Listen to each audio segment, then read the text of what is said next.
falling in love only to find out you were just someone's ticket to the top. That's exactly what happened to Jennifer Connelly. Used, betrayed, and discarded by 7 Hollywood men she came to hate the most. These weren't random flings. They were powerful stars who used her fame to climb higher, then walked away the moment the cameras stopped. And here's the shocking part. You've seen their faces 1,000 times, but never guessed what they did behind the scenes. So let's get started. Russell Crowe, the co-star who turned passion into war. Number 1 on this list is the man Jennifer Connelly once admired, maybe even loved, before it all went wrong. That was Russell Crowe. He wasn't just her co-star in A Beautiful Mind. He was the storm that changed her. What started as chemistry soon became chaos. On set, everyone saw the spark. The way he looked at her between takes, the way she blushed before a close-up. It was real. Even director Ron Howard later hinted they were deeply connected during filming. But connection doesn't always mean harmony. Russell's intensity quickly turned controlling. He wanted every scene to orbit around him, every emotion to be his. Jennifer, disciplined and methodical, refused to bend. They clashed over everything: tone, timing, even silence. During one heated rehearsal, Crowe accused her of playing it safe. She shot back, "I'm not here to feed your ego." That was the breaking point.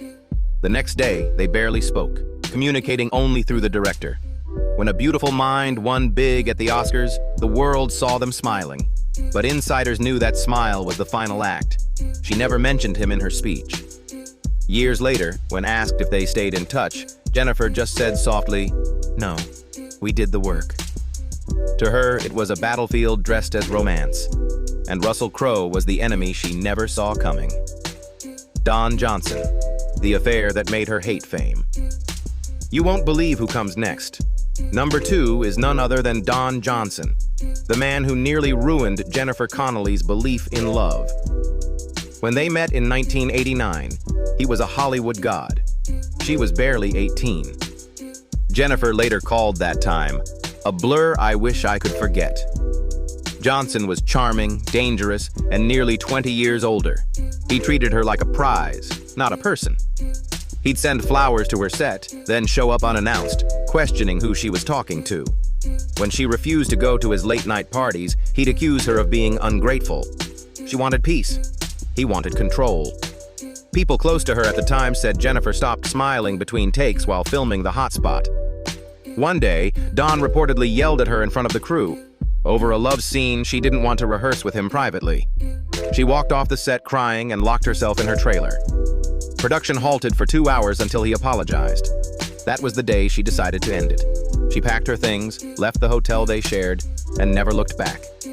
Years later, when asked what she learned from that relationship, she simply said, "Not all attention is love." That one line said everything. The experience didn't just end a romance, it killed the innocence she once had about Hollywood. Billy Campbell, the man who broke what was meant to last. You know that kind of breakup that changes a person forever? That was Jennifer Connelly and Billy Campbell. They looked inseparable, but behind those smiles was a love story quietly falling apart. Jennifer once admitted, "You can love someone deeply and still lose yourself in the process." Everyone knew she was talking about him. They met while filming The Rocketeer in 1990. 2 rising stars, young, beautiful, and in love. For a while, it was magic. He'd visit her on set with coffee, she'd wait for him after shoots, and people whispered about wedding plans. But fame doesn't like happy endings. As Jennifer's career skyrocketed, Billy's began to stall. That's when the resentment started. He hated the red carpets, the press, the attention. She lived for the work. He wanted normalcy. Arguments over distance and schedules became routine. One night in 1995, during a dinner in New York, they fought so loudly that other diners recognized them. Jennifer left the restaurant in tears and never returned to their shared apartment. After the breakup, Billy told a magazine, "She's extraordinary, but she belongs to another world now." To the public, it sounded romantic. To Jennifer, it was a reminder of how small he made her feel. She poured herself into new roles, and he faded into television work. When they were invited to the same film gala years later, she refused to be seated near him. That silence said everything. Billy Crudup, the betrayal she never saw coming.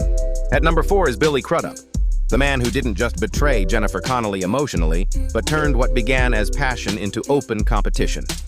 When they met in 1996, both were hungry to prove something in Hollywood. She was coming off The Rocketeer and chasing serious roles. He was the rising indie darling, the next big thing.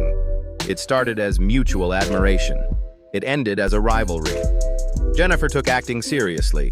Endless rehearsals, character research, emotional truth. Billy mocked that. During one rehearsal for Inventing the Abbotts, he reportedly snapped, "You don't have to bleed for every line, Jen." She fired back, "At least I care about what I'm doing."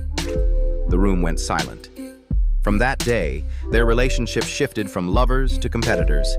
He'd brag about his reviews. She'd stay quiet but double down on her performances. The more she succeeded, the more he pushed back. A crew member recalled a tense moment during press interviews when Billy interrupted her mid-answer, saying, "She's just being modest. I helped her find that emotion." She turned, smiled politely, and said, "You didn't help me. You distracted me." After that, everything crumbled. She stopped returning his calls, refused joint appearances, and asked her publicist to pull her from shared interviews. When Crudup left Mary Louise Parker years later, Jennifer's friends said she wasn't surprised. She'd already seen the pattern.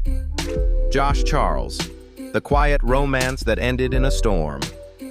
You'd think by the 5th guy, Jennifer Connelly would have found peace, but Josh Charles proved peace can be just another illusion. Their relationship looked perfect from the outside, but behind closed doors, it was pure tension wrapped in silence. She once joked to a friend, "Josh doesn't raise his voice, but he doesn't listen either." That line said it all. They met in 1999, during a time when Jennifer was rebuilding herself. Josh was charming, thoughtful, the complete opposite of her past lovers. For a while it worked. They lived quietly in New York, avoiding Hollywood parties. But the trouble began when both careers took off, hers in film, his on stage. Suddenly,